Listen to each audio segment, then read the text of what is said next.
اول ما الجو ما يبرد معانا بنبدأ نعمل ايه؟ يا محشي يا عدس يا اي حاجه كده تدفينا. زي ما انتوا ما شايفين كده هنعمل مع بعض محشي كرنب، بس ايه تحفه اللهم بارك.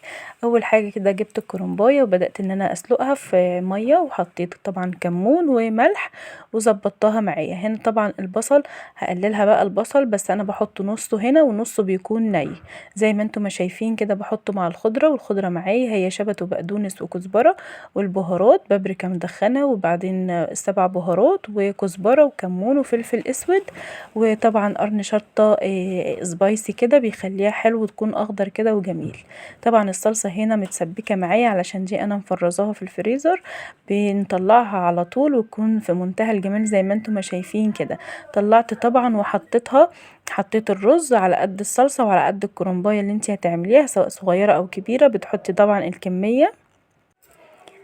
عايزة اقولكوا بقى ان الكزبرة والشبت والبقدونس التلاتة مع بعض بيدوا المحشي ريحة تحفة في منتهى الجمال. جربيه بس بطريقتي وهتدعيلي عليها. طبعا قعدنا في الارض كده ولفينا الحله كلها. وهنا طبعا هلف معاكم شويه دول زي ما انتم ما شايفين، بتجيبي كده شويه وبتحطيهم وبتبداي تلفي الصباع كده زي ما انت ما شايفه.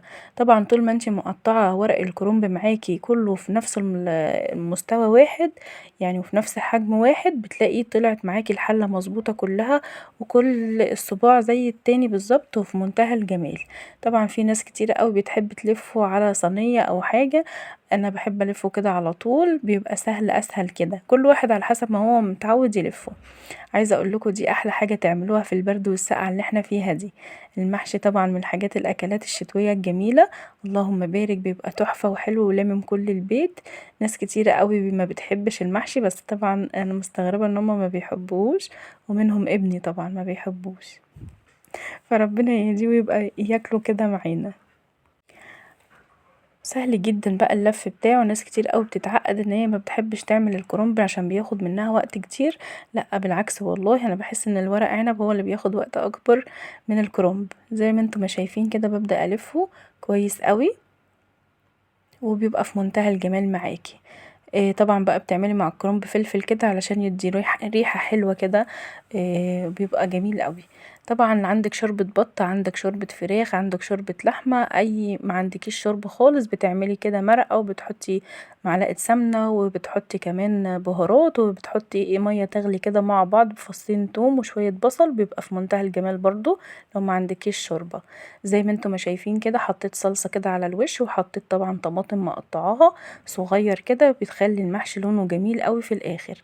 هبدأ طبعا ان انا احط الشوربة كده اخر سطر خالص في الحلة، يعني في اللفة بتاعتك اخر سطر خالص كده تكون شوربة بتغلي، وهبدأ احطها هوطي خالص عليه. في الاول بيكون عالي وبعدين بوطي عليه لحد ما يتشرب كده ويستوي، وبيبقى في منتهى الجمال. الصباع كده بصباعه، بصوا اللهم بارك، تحفة تحفة، وطعمه جميل ومشطشط وحلو قوي. بألف هنا على كل اللي يجرب الطريقة بتاعتي. طريقة الخضرة وطريقة الحشو نفسه والخلطة بتبقى جميلة قوي في منتهى الجمال. اتمنى طبعا ان انتوا تجربوه ويعجبكم. وعايزه اقول لكم ان انتوا بتوحشوني جدا والله، بنفسي ان انا اعمل معاكم فيديوهات كتير، وان شاء الله باذن الله نعمل وصفات تانية احلى كتير باذن الله. لو وصلتوا معايا لحد هنا متنسوش طبعا اللايك والسبسكرايب وتشجيع حلو منكم.